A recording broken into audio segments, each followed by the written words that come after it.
आमच्या प्रकल्पाचे नाव पाणी शुद्धीकरण प्रकल्प। या प्रकल्पाचा मुख्य उद्देश म्हणजे अस्वच्छ पाणी स्वच्छ करणे असा आहे।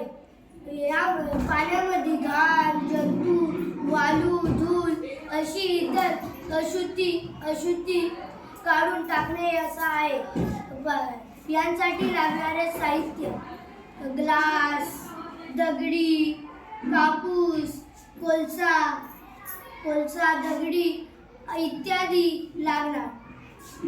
यांसाठी प्रथम गढूळ पाणी दगड असलेल्या ग्लासात ओतलेले आहे।